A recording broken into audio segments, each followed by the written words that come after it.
Good morning सभी को। आज हम पढ़ने वाले हैं क्लास 10th के मैथ्स का चैप्टर जिसका नाम है क्वाड्रेटिक इक्वेशंस।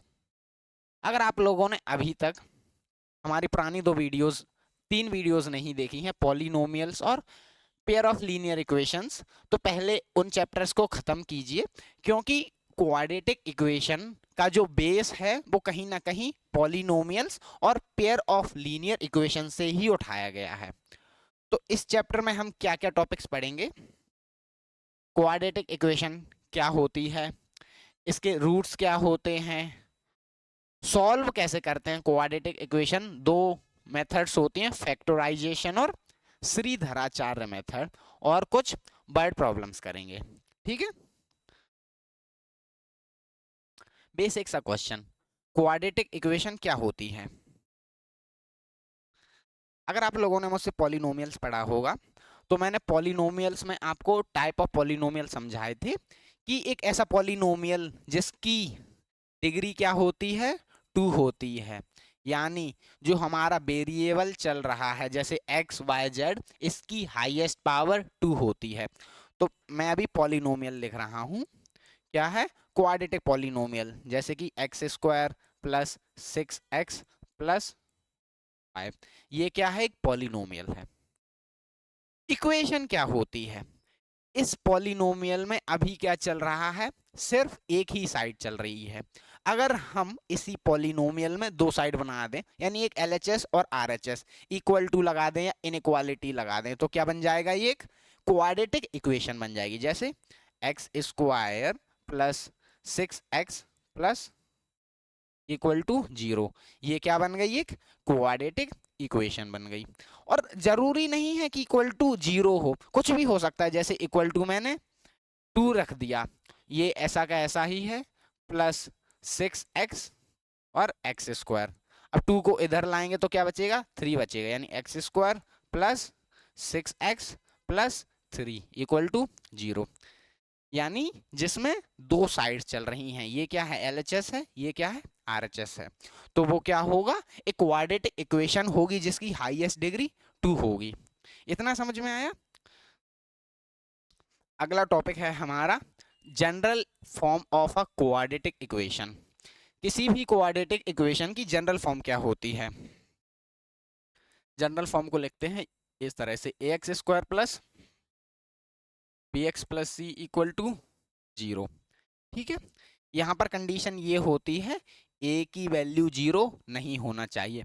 यानी जो पावर वाला कॉफिशिएंट, क्योंकि x की पावर हाईएस्ट कितनी होती है? 2 होती है, तो जो इसका कॉफिशिएंट है इसकी वैल्यू कभी भी 0 नहीं हो सकती। अगर इसकी वैल्यू 0 होगी तो क्या होगा? सपोज मैंने a की वैल्यू 0 रख दिया, लेट a इक्वल टू 0, तो इक्वेशन क्या बन गई? ये 0 आ गया तो क्या बन गई? bx plus C equal to 0। तो क्या बन गई? एक लीनियर इक्वेशन बन गई। भाई x की हाईएस्ट पावर 2 तो चल ही नहीं रही है, यानी ये हमारी क्वाड्रेटिक इक्वेशन नहीं है। तो जो कॉफिशिएंट चल रहा है एक्स स्क्वायर का, उसकी वैल्यू कभी भी 0 नहीं होनी चाहिए। ये क्या है? हमारा जनरल टर्म है of a quadratic equation. Roots of quadratic equation क्या होते हैं? आप लोगों ने पॉलिनोमियल्स पढ़ा होगा, लीनियर इक्वेशंस पढ़ा होगा। रूट्स क्या होती हैं? किसी भी इक्वेशन की वो वैल्यू होती हैं। क्या होती हैं? वैल्यू होती हैं जिस पर इक्वेशन होती है हमारी, वो क्या हो जाती है? 0 के बराबर हो जाती है। क्या है? क्वाड्रेटिक इक्वेशन के रूट्स क्या होते हैं? वो वैल्यूज होती हैं जहां पर हमारी इक्वेशन 0 बन जा रही है। जैसे कि मैं बोलूं एक्स स्क्वायर प्लस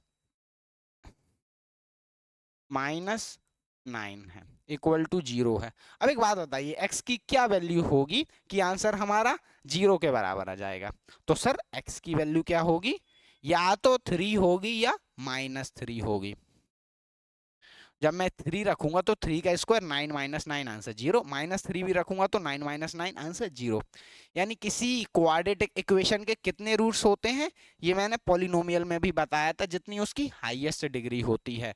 तो हमारी क्वाड्रेटिक इक्वेशन की डिग्री कितनी होती है, 2 होती है। तो इसके रूट्स कितने आएंगे, 2 रूट्स आएंगे। देखिए किसी भी पॉलिनोमियल के हाईएस्ट 2 रूट्स होते हैं, लेकिन इक्वेशन के 2 ही रूट आएंगे, 2 रूट आएंगे। एक जीरो भी हो सकता है और वैल्यू भी हो सकता है, इंटीजर, फ्रैक्शन, कुछ भी आ सकता है, ठीक है, बट रियल होगा, क्योंकि हमारे सिलेबस में सिर्फ रियल वैल्यूज तक ही है, जो कि मैं आपको आगे बताऊंगा क्या होता है। अब आपके सामने क्वेश्चन आ जाता है एग्जाम में, इनमें से क्या एक क्वाड्रेटिक इक्वेशन नहीं है, जैसे कि ये है, ठीक है, x cube plus 6x² plus 3 equal to 0 है, और एक ये है px² plus 6x plus 8 equal to 0 है, वेयर p की वैल्यू क्या है, 0 है। अब एक बात बताइए, क्या एक क्वाड्रेटिक इक्वेशन है, जी नहीं, क्योंकि x की हाईएस्ट पावर 1 चल रही है। क्या ये क्वाड्रेटिक इक्वेशन है, जी नहीं, ये क्या है, एक क्यूबिक इक्वेशन है, क्योंकि हाईएस्ट पावर 2 आ रही है। एक तीसरी इक्वेशन है px² plus 6x plus 8, x² के साथ क्या चल रहा है, p चल रहा है, और इसकी वैल्यू क्या है, 0 है, तो ये भी नहीं है। क्यों नहीं है, क्योंकि जो x² का कोफिशिएंट है वो कभी भी 0 नहीं होना चाहिए। अगर यहाँ p is not equal to 0 होता तो क्या होती, ये क्वाड्रेटिक इक्वेशन होती। इतना समझ में आया। Solution by factorisation method. अब मैंने बताया था स्टार्टिंग में ही कि हम इस चैप्टर में क्वाड्रेटिक इक्वेशन को सॉल्व करना सीखेंगे। क्वाड्रेटिक इक्वेशन 2 मेथड से सॉल्व होती है, एक होती है फैक्टराइजेशन से, एक दूसरा मेथड होता है श्रीधराचार्य मेथड, जिसका एक फॉर्मूला होता है, आगे चैप्टर में पढ़ेंगे। फैक्टराइजेशन मेथड से सॉल्व करने से पहले एक आपके सामने एक एग्जांपल है, ये पुराने टॉपिक्स को रिकॉल करने के लिए है। If 3 is a root of the equation this and this, then m की वैल्यू फाइंड करनी है। अब 3 इस इक्वेशन का रूट है। मैंने क्या बताया था, अगर कोई भी वैल्यू किसी इक्वेशन की रूट है तो उस इक्वेशन को क्या करेगी, सेटिस्फाई करेंगे, यानी पुट x इक्वल टू 3। जैसे ही हम इस इक्वेशन में जहां जहां x है वहां वहां 3 रख देंगे, आंसर हमारा 0 आ जाएगा। क्यों आ जाएगा, क्योंकि 3 क्या है, इस इक्वेशन का रूट है। तो रख दीजिए 3 का square 9 plus 3m minus 8 equal to 0। 9 minus 8 1, m की वैल्यू क्या हो जाएगी, 1/3। 3 मल्टीप्लाई था, मैंने नीचे भेज दिया। इतना समझ में आ गया, m आ गया। इस तरह से कोई भी कंडीशन दे सकता है आपको। जैसे सेम क्वेश्चन आ जाता है 3 और 5 इस इक्वेशन के रूट हैं, तो बताओ m और n की वैल्यूज क्या होंगी। ये भी सिंपल क्वेश्चन है।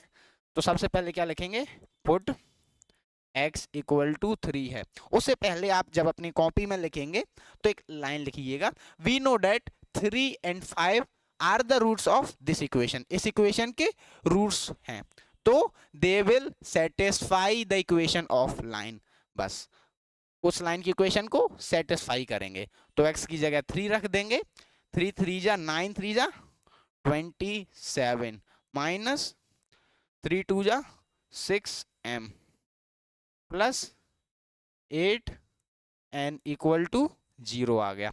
इसको थोड़ा सा और सॉल्व करते हैं। तो 27 को इधर ही रखा रहने दीजिए कांस्टेंट को, 6 उधर चला गया माइनस 8n। मैंने क्यों किया, हमें कांस्टेंट और वेरिएबल्स को अलग करना होता है। तो 27 को या तो इधर रहने दो या फिर 27 को उधर भेजो, फिर वो माइनस का होगा, फिर माइनस से मल्टीप्लाई करेंगे, इसलिए मैंने डायरेक्ट इन दोनों को उधर भेज दिया। हमारी m और n में एक इक्वेशन आ गई। ये क्या बन गई, हमारी फर्स्ट इक्वेशन बन गई। अब क्या करेंगे, put x equal to 5, x की जगह 5 पुट करेंगे, यानी जहां जहां x है वहां वहां क्या रखेंगे, 5 रखेंगे। तो 5 का स्क्वायर 25 3 जा 75 माइनस 5 2 जा 10m plus 8n equal to 0। ठीक है, इन दोनों को भी उधर शिफ्ट करेंगे तो 75 इक्वल टू क्या होगा, 10m माइनस 8n। ये क्या बन गई, हमारी सेकेंड इक्वेशन बन गई। यहां भी m और n चल रहा है, यहां भी m और n चल रहा है, कॉमन कुछ भी आ नहीं रहा है दोनों इक्वेशंस में। हमें क्या करना है, अब इन दोनों इक्वेशंस को सॉल्व करना है। अगर आप लोगों ने लास्ट चैप्टर जो कि क्या है, pair of linear equations in two variables पढ़ा है, तो मैंने इसको सॉल्व करना बताया था। दो तरीके थे, या तो एलिमिनेशन या सब्स्टिट्यूशन। जिन लोगों को नहीं आता है, वीडियो को यहीं पॉज कीजिए और पहले उस वीडियो को देखिए कि सॉल्यूशन निकालते कैसे हैं लीनियर इक्वेशंस। तो क्या मैं ये क्वेश्चन होमवर्क में दे दूं, आप m और n की वैल्यू फाइंड कर देंगे, और हमसे क्या पूछा है, m और n की वैल्यू फाइंड करने के लिए पूछा है। तो बस आपको इस इक्वेशन को सॉल्व करना है, आपका आंसर आ जाएगा। ठीक है, सॉल्यूशन बाय फैक्टराइजेशन मेथड। हमारे पास ये इक्वेशन गिवन है, हमें क्या करना है, इसका सॉल्यूशन फाइंड करना है फैक्टराइजेशन मेथड से। अगेन अगर आपने पॉलिनोमियल पढ़ा होगा तो मैंने फैक्टराइजेशन मेथड बताया था, फिर भी इसमें थोड़ा सा रिवीजन करवा देता हूं कि कैसे सॉल्व करते हैं। तो हमारी पहली इक्वेशन है, दूसरा आप खुद से करके लाइएगा। X square minus 11x plus 30 equal to 0। 30, अब हम क्या करते हैं, जो फर्स्ट टर्म और लास्ट टर्म होती है इसका कोफिशिएंट दोनों का मल्टीप्लाई करते हैं। तो यहाँ 1 है, यहाँ 30, 30 का क्या लेंगे हम, एलसीएम लेंगे। तो 2 15 3 5 जा। ठीक है, अब हमें चाहिए माइनस का 11। अगर आपको ये और डिटेल में जानना है तो आप पॉलिनोमियल्स वाली वीडियो देखिएगा, इसमें मैं समझा तो रहा हूं पर थोड़ा डिटेल में समझाया है और ज्यादा क्वेश्चंस करवाए हैं। ठीक है, हमें क्या चाहिए, ऐसे दो नंबर लेने हैं 2,3,5 से कि जिनका प्रोडक्ट आ जाए 30 और प्लस माइनस प्लस आ जाए -11। यानी हमें सम चाहिए, सम कितना चाहिए, सम चाहिए -11 और प्रोडक्ट क्या चाहिए, 30 चाहिए। ठीक है, सम -11 क्या कैसे आ सकता है, और दो नंबर का प्रोडक्ट 30 है। थोड़ा सा दिमाग लगाइए, दो नंबर का सम यानी जोड़ने पर माइनस में वैल्यू आ रही है और मल्टीप्लाई करने पर पॉजिटिव आ रहा है। इसका मतलब क्या होगा, इसका मतलब दोनों नंबर्स नेगेटिव हैं, क्योंकि भाई एक नेगेटिव है और दूसरा भी नेगेटिव है। नेगेटिव नेगेटिव का मल्टीप्लाई करने पर माइनस माइनस कट हो जाएंगे तो आंसर क्या आ जाएगा, पॉजिटिव आंसर आ जाएगा। और जब दोनों को जोड़ेंगे तो आंसर नेगेटिव में आएगा, क्योंकि माइनस माइनस माइनस में ही रहेंगे। तो क्या लेना है, हमको दो ऐसे नंबर लेने हैं जिनका सम -11 आए। तो क्या हो जाएगा, 2 3 जा 6। तो हमने नंबर ले लिए 6,5, लेकिन माइनस वाले, तो -6 -5 ले लिए। ठीक है, क्योंकि सम आ रहा है इन दोनों का -11, प्रोडक्ट आ रहा है 6 5 जा 30। तो क्या लिखेंगे, एक्स स्क्वायर 11 को क्या लिख दिया, -6x -5x plus 30 equal to 0। अब क्या कर लेंगे, x कॉमन ले लेंगे।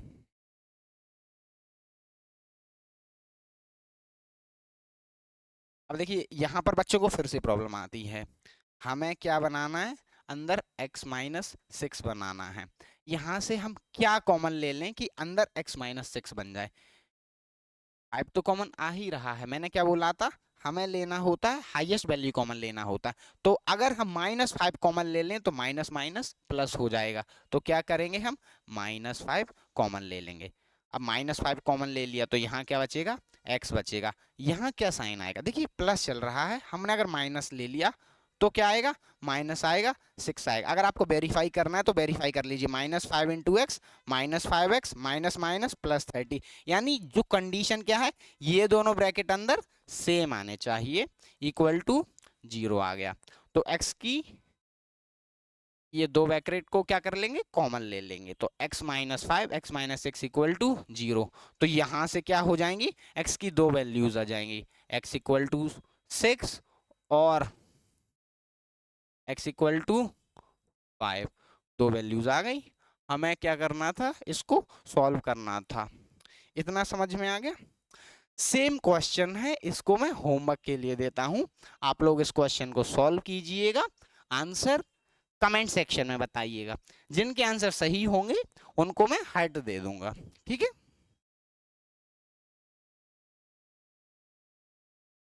ये क्वेश्चन है, इसका सॉल्यूशन बताइए। देखिए, क्या ये क्वाड्रेटिक इक्वेशन है, बस थोड़ा सा कॉम्प्लेक्स फॉर्म में दी है। तो हमें क्या करना है, पहले a माइनस बी का होल स्क्वायर लगाना है, फिर ये लिखा हुआ है, तो आप ये लिखेंगे ऑन सॉल्विंग, यानी इसको बेसिकली सॉल्व कर रहे हैं। x माइनस टू का whole square, a minus B का होल स्क्वायर क्या होता है, square minus two A B plus B square. तो सॉल्व कीजिए, क्या बनेगा, a square minus two A B यानी minus 4x plus B square minus 5x plus 10 minus 8 equal to 0, ठीक है। अब x वाली टर्म को -4 और -5 क्या हो जाएगा, -9x, और +4 प्लस 10 -8, 10 -8 यानी 10 में से 8 माइनस करेंगे तो क्या बचेगा, 2 बचेगा। और 2 मैं अलग कर देता हूं, आपको कंफ्यूजन ना हो, 4 ये चल रहा था प्लस 2 ये आ गया इक्वल टू 0 है। इसको फर्दर सॉल्व किया, x square minus 9x plus 6 equal to 0 है। अब इसको सॉल्व आप कर लेंगे। अगर आप इसको सॉल्व करते हैं तो क्या होगा, 6 के ऐसे फैक्टर्स लेने हैं जिनका प्रोडक्ट 6 इंटू 1 6 आ गया, पर माइनस प्लस क्या आना चाहिए, 9 आना चाहिए। तो 6 के फैक्टर क्या है, 3 इंटू 2 है। अब क्या कभी 3 और 2 से 3 और 2 से कभी 9 बनाया जा सकता है, कभी भी नहीं बनाया जा सकता, यानी ये इक्वेशन सॉल्व ही नहीं होगी। ये क्वेश्चन मैंने बनाया है या कहीं प्रीवियस ईयर क्वेश्चन से उठाया, बस उसकी वैल्यू चेंज की है, इसलिए आंसर नहीं आ रहा है। अब एक बात बताइए, आप पेपर में से फंस गए, सॉल्यूशन हमने सही किया, x square minus 4x plus 4 minus 5x plus 10 minus 8, X square का X square minus 4 minus 5 minus 9x plus 10 और 4 10 माइनस 2 2 प्लस 6, ठीक है। हमारा सॉल्यूशन बिल्कुल सही है। अब मैं आपको आगे बताऊंगा कि ये पता कैसे चलता है ये इक्वेशन सॉल्व होगी कि नहीं, ये हम देखेंगे डिस्क्रिमिनेंट में, यानी श्रीधराचार्य मेथड से, कि कोई इक्वेशन सॉल्व हो रही है नहीं हो रही है, ये हमें पता कैसे चलेगा। ये तो फिर भी ठीक थी, 6 के अपने फैक्टर्स ले लिए, नहीं आ रहे हैं। लेकिन अगर सेम अगर कोई कॉम्प्लेक्स इक्वेशन होती, मान लीजिए इक्वेशन ये होती, x square 100x square plus 600x plus, अब एक बात बताइए, 100 इंटू 200 आप मल्टीप्लाई करेंगे, फिर उसका फैक्टर्स लेंगे, तो नंबर ऑफ पॉसिबिलिटीज कितनी होंगी, कई ज्यादा होंगी कि आपको 600 शायद मिल पाए शायद ना मिल पाए। तो इसके लिए हम यूज करेंगे श्रीधराचार्य मेथड, यानी फैक्टराइजेशन मेथड सिर्फ सिंपल क्वेश्चंस के लिए ही वैलिड रहती है, ठीक है। आज का लेक्चर हमारा थोड़ा सा शॉर्ट रहेगा कंपेयर टू लास्ट लेक्चर्स, तो मैं चीजें थोड़ा सा फास्ट करवाऊंगा, साथ ही साथ थ्योरी पर ज्यादा फोकस करूंगा, क्योंकि आपके एग्जाम्स के लिए रिवीजन के लिए बात है। ये इक्वेशन है, इसको कैसे सॉल्व करेंगे, मैंने क्या बोला था, जो फर्स्ट टर्म और लास्ट टर्म है, यानी कांस्टेंट और एक्स स्क्वायर का कोफिशिएंट दोनों का प्रोडक्ट करते हैं। 7√3 इंटू क्या करना है, √3 करना है, तो 7 इंटू 3 21 आ गया। 21 के फैक्टर क्या होते हैं, 7 इंटू 3। अब हमें क्या चाहिए, 10 चाहिए प्लस का, तो सिंपल फैक्टर से आ गए, 7 और 3 आ गए।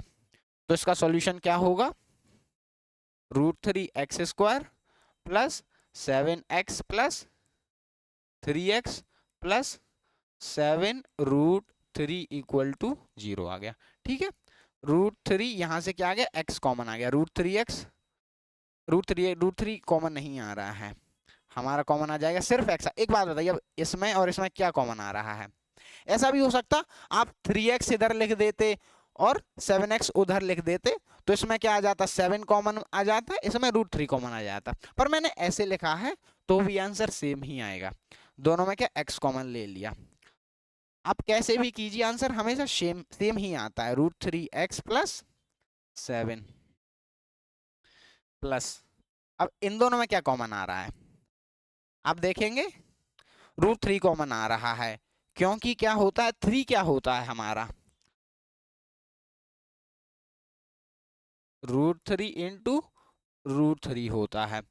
तो यहाँ को √3 कॉमन ले लिया, क्या बचेगा, एक √3 बचेगा, क्योंकि √3 इंटू √3 क्या सिंपल 3 बचेगा, प्लस यहाँ से भी √3 कॉमन ले लिया 7, यहाँ क्या चल रहा था x चल रहा था, इक्वल टू 0 है। ठीक है, √3x दोनों में ब्रैकेट सेम आना चाहिए, बस ये कंडीशन है। ये क्या होगा √3x + 7 और ये क्या होगा x + √3 होगा, इक्वल टू 0 होगा। ठीक है, इसको सॉल्व करेंगे तो x की वैल्यू क्या हो जाएगी -7/√3 एंड या फिर और x की वैल्यू क्या हो जाएगी -√3। ये क्या आ गई हमारी x की वैल्यूज आ गई। समझ में आया, आगे बढ़ते हैं। सॉल्व बाय फैक्टराइजेशन मेथड, एक बहुत ही अच्छा सवाल है, अगर ये एग्जाम में फर्स्ट टाइम आया होगा जिस किसी की भी शिफ्ट में, उसे इस क्वेश्चन को करने में काफी प्रॉब्लम हुई होंगी। बस थोड़ा सा आपको प्रेजेंस ऑफ माइंड रखना है। अगर नया सवाल आ रहा है -2mx + m² - n² equal to 0 है। ठीक है, अब हम इसको सॉल्व कैसे करेंगे, क्या आपको एक बेसिक आइडेंटिटी दिख रही है, देखिए x², फिर 2mx, फिर m², नजर आ रही है, थोड़ा सा ध्यान दीजिए, ये a² है, -2 ये a ये b, इसको हमने a मान लिया, इसको b मान लिया, प्लस b², अब दिख रही है a² - 2ab + b², ये काय का फॉर्मूला होता है a - b का होल स्क्वायर। ठीक है, तो क्या हो जाएगा a - b का होल स्क्वायर हो जाएगा, तो इसको हम क्या लिख देंगे x - m का होल स्क्वायर लिख देंगे, -n² इक्वल टू 0। ठीक है, अब इसको कैसे सॉल्व करेंगे, अगेन यहां पर एक दूसरी आइडेंटिटी लगाएंगे, क्या, इधर देखिए, ये क्या है, ये पूरी टर्म है a, ये पूरी टर्म है b, ये क्या चल रहा है a² - b², तो जो हमारा a² - b², ये क्या होता है a + b और a - b होता है। ठीक है, तो क्या करेंगे, इसको सॉल्व कर देंगे, एक बार इसको इसके साथ प्लस करना है, एक बार इसको इसके साथ सब्ट्रैक्ट करना है, तो क्या हो जाए x - m + n, और एक दूसरा होगा x - m - n, ठीक है, इक्वल टू 0। समझ में आया, मैंने एक बार इसको इसके साथ ऐड कर दिया, एक बार इसको इसके साथ सब्ट्रैक्ट कर दिया। अब दोनों की क्या है अलग अलग वैल्यूज 0 के बराबर रखो, अगर इसको 0 के बराबर रखते हैं यानी x - m + n equal to 0, तो यहां से x की वैल्यू क्या आ रही है, m उधर चला गया जो कि माइनस का था प्लस का हो गया, ये प्लस का था ये माइनस का हो गया, एंड ये क्या है x - m - n equal to 0 है, तो क्या हो जाएगा x इक्वल टू माइनस है तो क्या हो जाएगा प्लस m + n हो जाएगा, तो ये x इधर आ गया,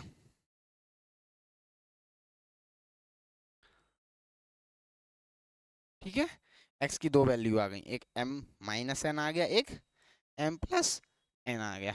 ठीक है,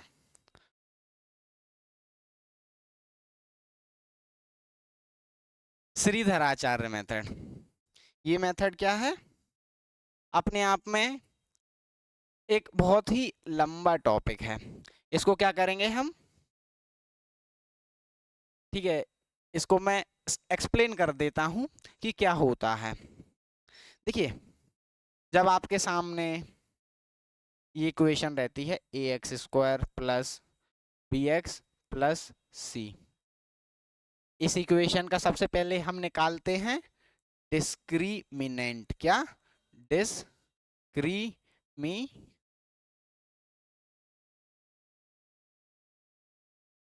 जिसको बोलते हैं डी। डी क्या होता है? डी का फॉर्मूला होता है, डी इक्वल टू होता है अंडर रूट के अंदर बी स्क्वायर माइनस 4ac। क्या होता है? ये डी का फॉर्मूला होता है। याद रखिए, किसी भी क्वाड्रेटिक इक्वेशन के डी की सिर्फ और सिर्फ 3 वैल्यू आ सकती हैं। कितनी वैल्यू आ सकती हैं? 3 वैल्यू आ सकती हैं। डिस्क्रिमिनेंट क्या होता है? ये होता है, इसमें अंडर रूट नहीं लगा। डिस्क्रिमिनेंट क्या होता है? D equal to under root के अंदर बी स्क्वायर माइनस 4ac। अब एक बात बताइए, रूट में कोई वैल्यू चल रही है, जैसे √4 है, √6 है, या कोई भी वैल्यू है, मान लीजिए √x है, तो x की सिर्फ 3 वैल्यू ही पॉसिबल हैं। या तो x पॉजिटिव होगा, यानी 0 से बड़ा होगा, जैसे 6 है, 4 है, 8 है, या तो x 0 होगा, यानी √0 है, और या फिर x नेगेटिव होगा, यानी 0 से छोटा होगा, जैसे कि -√6 है। पर क्या आपने अपने सिलेबस में अभी तक x की वैल्यू 0 से छोटी देखी है? नहीं देखी, यानी x की वैल्यू माइनस में नहीं होती है। रूट के अंदर कभी माइनस नहीं आता है रियल नंबर्स में। अगर रूट के अंदर माइनस आ रहा है तो वो क्या हो जाएंगे? नंबर इमेजिनरी हो जाएंगे, कॉम्प्लेक्स नंबर्स की बात हो जाएगी, जो कि 11th क्लास का टॉपिक है। तो ये क्या होंगे? इस कंडीशन में क्या होंगे? यहां पर भी तो यही लिखा हुआ है। अगर हमारा डी पॉजिटिव आ रहा है तो क्या होगा? रूट्स क्या हो जाएंगे? रियल एंड डिस्टिंक्ट हो जाएंगे। मतलब जो हमारे रूट्स होंगे वो क्या होंगे? रियल होंगे। रियल मतलब रियल में एग्जिस्ट कर रहे होंगे, हमारी नंबर लाइन पर ड्रॉ कर रहे होंगे, 1 2 3 4 5 6, ये वाले रूट्स होंगे। डिस्टिंक्ट का मतलब क्या होता है?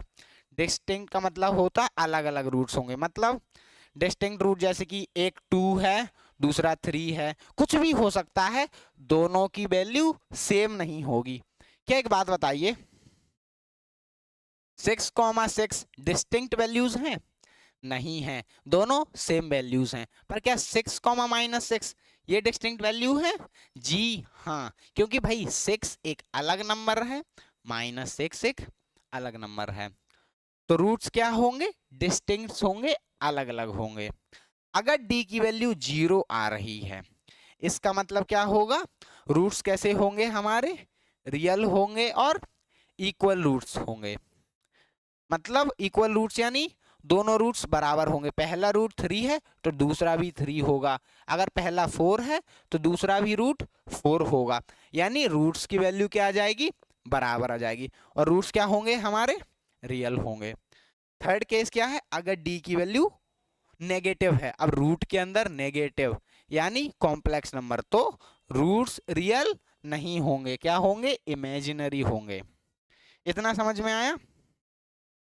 बस डिस्क्रिमिनेंट तक आज रखते हैं, कल मैं आपको बताऊंगा श्रीधराचार्य मेथड को सॉल्व करना। समझ में आया? डिस्क्रिमिनेंट क्या होता है? डिस्क्रिमिनेंट होता है रूट के अंदर b² माइनस 4ac। और किसी इक्वेशन के रूट्स कैसे निकालते हैं? ये हम फाइंड करते हैं श्रीधराचार्य मेथड से। तो डी की वैल्यू क्या हो सकती है? 3 वैल्यू हो सकती हैं, या तो पॉजिटिव या नेगेटिव या 0। और श्रीधराचार्य या फिर हम बी से रूट्स कैसे निकालते हैं? ये फॉर्मूला है, इसको मैं लिख देता हूं, ax² plus bx plus c equal to 0। Sridharacharya formula कहता है x की वैल्यू क्या होगी? -b प्लस माइनस रूट के अंदर b² minus 4ac upon 2a। ये होता है हमारा श्रीधराचार्य फॉर्मूला। ये क्या है हमारा, x है, क्या है, x है। x की वैल्यू क्या होगी, minus B plus minus B square minus 4ac upon 2a। यानी एक बार हम प्लस लेंगे तो एक रूट आएगा, एक बार माइनस लेंगे तो दूसरा रूट आ जाएगा। क्या एक क्वेश्चन सॉल्व करवा दूं? जैसे कि हमारे पास सबसे ये क्वेश्चन में क्या पूछा है, नेचर ऑफ द रूट्स पूछा है। नेचर ऑफ द रूट्स कैसे पता चलता है, डिस्क्रिमिनेंट से, यानी डी। अगर डी पॉजिटिव है तो रूट्स क्या होंगे, रियल होंगे, नेगेटिव है और जीरो है, तीनों कंडीशन से आपको पता है, बस यही पूछ रहा है। तो पहला क्वेश्चन मैं करवा देता हूं। डी की वैल्यू क्या होगी, मैंने जनरल फॉर्म पिछले पेज पर ही लिखाई थी। ये होती है जनरल फॉर्म ए एक्स स्क्वायर बी एक्स और सी। जो एक्स के साथ चल रहा है वो ए है, ये एक्स स्क्वायर के साथ चल रहा है वो ए है। एक्स का जो कॉफिशिएंट है वो बी है और सी क्या है, एक कांस्टेंट है। तो इस फॉर्मूले में जब हम वैल्यू रखेंगे तो ये सॉल्यूशन है। लेकिन डिस्क्रिमिनेंट क्या है, ये है, सिर्फ इतना। यानी इससे हमें क्या पता चलता है, नेचर ऑफ रूट्स। हमें क्या पता चलता है, नेचर ऑफ रूट्स, कि भाई रूट्स का कैसा नेचर है, रियल है, इक्वल है, इमेजिनरी है। क्या हो जाएगा, डी की वैल्यू क्या होगी, रूट के अंदर बी स्क्वायर माइनस 4ac। अब आपके एग्जाम में एक क्वेश्चन आ रहा है, सॉल्व कैसे करेंगे। We know that the general form of a quadratic equation is ये, bx plus C equal to 0। On comparing we get a की वैल्यू कितनी है, 1 है, b की वैल्यू -8 है, c की वैल्यू 6 है। इस फॉर्मूले में आपको सिर्फ वैल्यू रखनी है। तो d की वैल्यू क्या आ जाएगी, b का स्क्वायर, b की यानी 8 का स्क्वायर यानी 64 माइनस 4, 4 इंटू ए की वैल्यू कितनी है, 1 है, और c की वैल्यू कितनी है, 6 है। ठीक है, तो d की वैल्यू क्या आ रही है, 64 माइनस 4 6 जा 24, क्या आ रहा है, 40 आ रहा है। 40 का एक पॉजिटिव नंबर है, तो रूट्स क्या होंगे, रियल एंड रियल और क्या होंगे, अलग अलग होंगे, जिसको क्या बोलते हैं, डिस्टिंक्ट रूट्स। क्या है रूट्स, रियल एंड डिस्टिंक्ट हैं। ठीक है, ये वाला क्वेश्चन हो गया। एक क्वेश्चन और करवा देता हूं मैं, ये वाला लास्ट वाला, ये वाला आपका होमवर्क है। ठीक है, ये वाला क्वेश्चन क्या है, जनरल फॉर्म क्या होती है, A X square plus B X plus C. ठीक है, ए के साथ एक्स स्क्वायर का जो कॉफिशिएंट वो ए है, एक्स यहाँ पर नहीं है, तो जो बी की वैल्यू वो क्या होगी, 0 होगी, सी की वैल्यू -15 है। On comparing we get D की वैल्यू क्या होगी, बी स्क्वायर, बी की वैल्यू क्या है, 0 है, तो 0 माइनस, फिर क्या होता है 4ac, तो 4a की वैल्यू क्या है, 6 है, c की वैल्यू क्या है, -15 है। तो ये माइनस और ये माइनस कट गया, यानी माइनस माइनस प्लस हो जाएगा। तो 15 6 जा 19, 19 4 जा 360। तो ये हमारा क्या आ गया, डी आ गया। अब डी क्या है, पॉजिटिव है। जब डिस्क्रिमिनेंट पॉजिटिव होता है तो क्या होते हैं हमारे रूट्स, रियल एंड डिस्टिंक्ट होते हैं। ठीक है, आज हम इतना ही रखते हैं। अगली क्लास में मैं क्या बताऊंगा आपको, श्रीधराचार्य मेथड। तब तक ध्यान रखिएगा, कमेंट कीजिएगा आपको क्लास कैसी लगी। Bye bye.